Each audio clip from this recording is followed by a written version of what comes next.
aidons à mieux comprendre le monde de l'investissement en Afrique de l'Ouest. Ce podcast vous est présenté par DABA, la plateforme la plus complète pour investir dans les actions, obligations et portefeuilles gérés africains.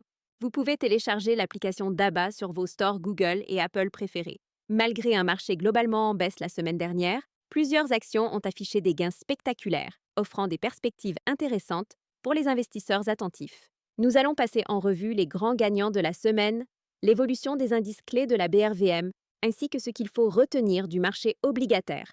Et bien sûr, nous mettrons tout cela en perspective pour comprendre ce que ça signifie pour vous, investisseurs en Afrique de l'Ouest.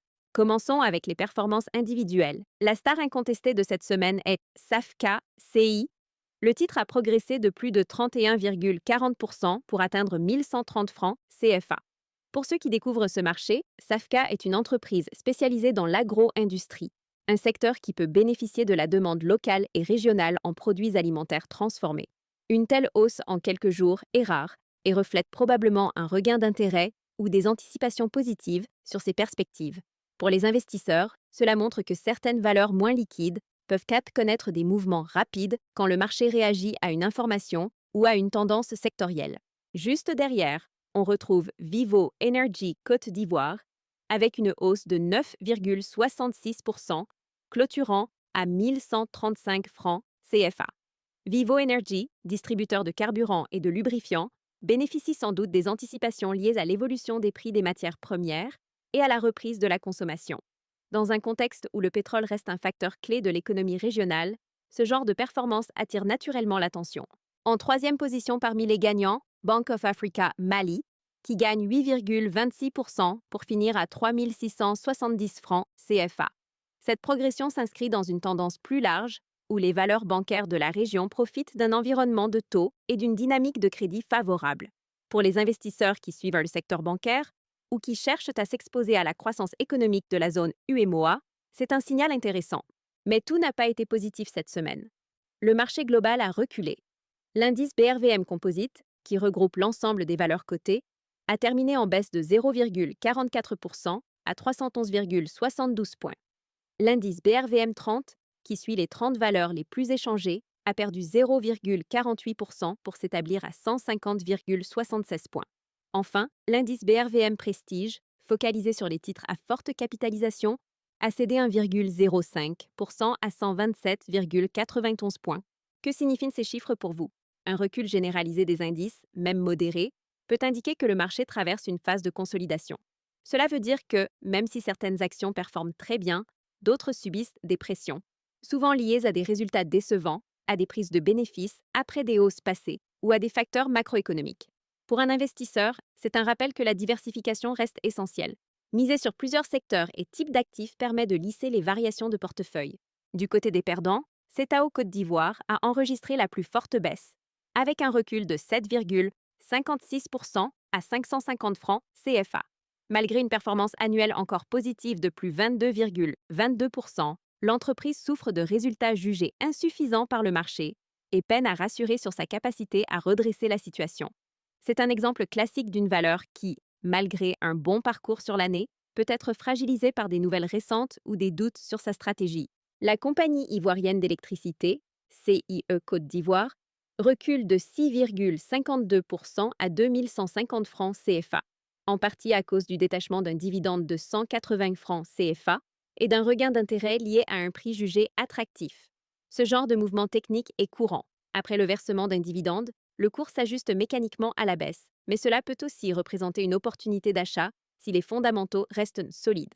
Enfin, Uniwax Côte d'Ivoire, dans le secteur textile, perd 3,51% à 550 francs CFA, poursuivant une tendance baissière observée dans ce segment depuis plusieurs semaines. Parlons maintenant des échanges sur le marché. Cette semaine, le volume total échangé s'élève à 4 158 797 titres, pour une valeur globale de 4 694 millions de francs CFA. C'est une baisse notable de 47,28% par rapport à la semaine précédente. Cela indique que les investisseurs ont été un peu plus prudents ou qu'il y a eu moins d'opérations d'envergure sur certaines grosses capitalisations. Du côté du marché obligataire, la capitalisation recule légèrement de 0,31%, passant à 10 522,7 milliards de francs CFA.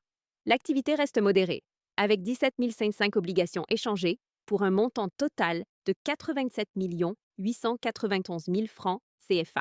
L'emprunt Sonatel à taux de 6,50% sur 10 ans s'impose largement comme le support le plus échangé, représentant près de 92% des volumes. Avec 15 766 obligations négociées pour un montant de 75 751 000 francs CFA, il confirme l'intérêt des investisseurs pour des titres de qualité portés par un émetteur solide. Pour un investisseur, ce genre de volume concentré sur une obligation particulière peut signaler une recherche de sécurité ou de rendement stable, surtout dans un contexte où les marchés actions montrent un peu plus de volatilité. Les obligations Sonatel sont perçues comme relativement sûres et elles permettent de diversifier un portefeuille en réduisant le risque global. En résumé, cette semaine nous montre un contraste intéressant. D'un côté, un marché globalement en repli, avec des indices qui reculent légèrement, et une baisse du volume global des transactions. De l'autre, des performances individuelles spectaculaires, comme celles de Safka, Vivo Énergie Côte d'Ivoire et Bioamali, qui rappellent que des opportunités peuvent émerger même dans un contexte moins dynamique.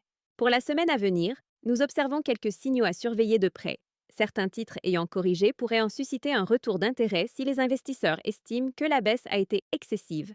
Dans le même temps, les secteurs qui ont bien performé, comme l'énergie et la banque, pourraient continuer à bénéficier d'un flux acheteur si les tendances actuelles se confirment. Mais comme toujours, les recommandations précises, les opportunités ciblées et les analyses détaillées sont réservées aux abonnés d'ABA Pro. C'est là que vous trouverez nos analyses approfondies, nos recommandations chiffrées et notre suivi régulier pour vous aider à anticiper les mouvements du marché plutôt que de simplement les suivre.